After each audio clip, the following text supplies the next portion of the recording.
everyone, Pastor George here with today's Bible study recap. And today in Bible study, we looked at Mark chapter 10, verses 17 through 52. So in this chapter, it serves as a bookend for what I talked about on Sunday. This middle part of Mark, chapters 8 through 10, is a really important part of the Gospel of Mark because it's where the big question is asked: who is Jesus and what is he all about?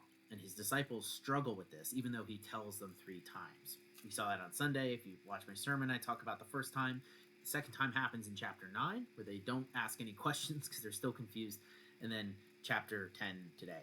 So the first thing is the important kind of phrase that pops up a lot in these chapters is the way.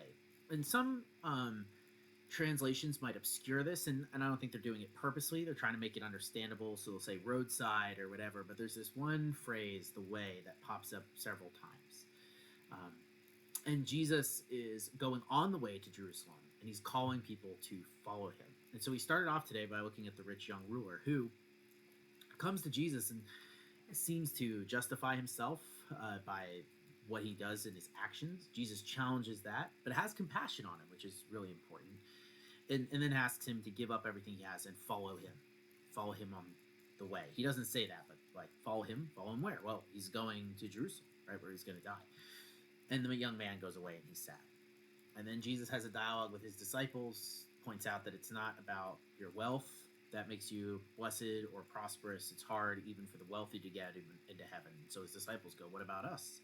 And Jesus says, only with God is this possible, right? Is it to be saved? So he challenges his disciples that way.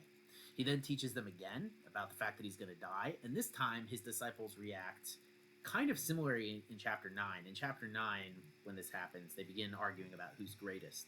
Here we have James and John, the sons of Zebedee, come to Jesus and say, hey, we want to sit at your right hand. Everyone thinks the job of the Messiah is to overthrow the government and reestablish Jewish rule and build a new temple, and they misunderstand. And Jesus says, no, that's not what I'm about. In fact, you should desire to serve, because I'm the Son of Man, and I came not to be served, but to serve and to give a life as ransom for many. And he calls them to be slaves to all. So he rewrites the rules. Like, this is what it means to follow me. Right? It goes all the way back to chapter 8 when he says, take up your cross and follow me. Give up what you have and follow me. So after that, we run into this guy who we call blind Bartimaeus. We actually don't know his first name. His name is Bartimaeus here, but Bartimaeus, Mark translates it for us, means just son of Timaeus. So we don't even know what his given name was. But he's this blind man that's been sitting by the road. He knows that Jesus is coming. He shouts out to have mercy on him. Originally, he's told to be quiet, but Jesus says, no, let him come. He does.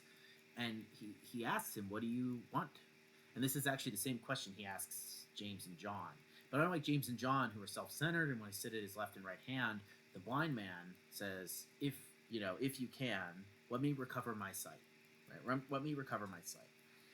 And so it's not like him doing anything, but Jesus is doing it for him, and he recognizes that. And then Jesus says, go your way. Your faith has made you well. Interesting. Go your way, right? So the man kind of, like, if you think about it, just go do whatever. Go off. But what does the man do? The man immediately recovers his sight, and he follows Jesus on the way, right? So Mark here in his gospel is presenting us with a Jesus who's challenging a lot of our assumptions about what it means to be the Messiah, pointing out how he is doing something unique and different. The kingdom is breaking into the world, and that requires us to radically shape our lives around him and follow him on the way, to take up our cross and follow him on the way. And so we see a contrast here. It starts with, on the way, a rich man approaching him, who the society would see as extremely blessed. And then it ends with a poor man who's blind, who society would see as not blessed and maybe even hated by God. But the rich man, when he finds out what it means to follow Jesus, leaves. The poor man has the option to leave, doesn't, follows Jesus on the way, right?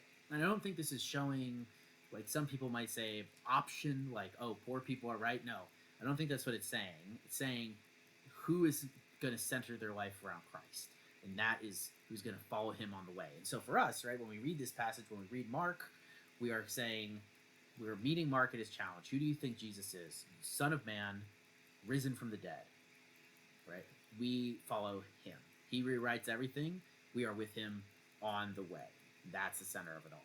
So that's what we talked about today. I hope that was interesting to you. I will see you on Sunday for worship. Have a wonderful rest of your Wednesday. Peace out.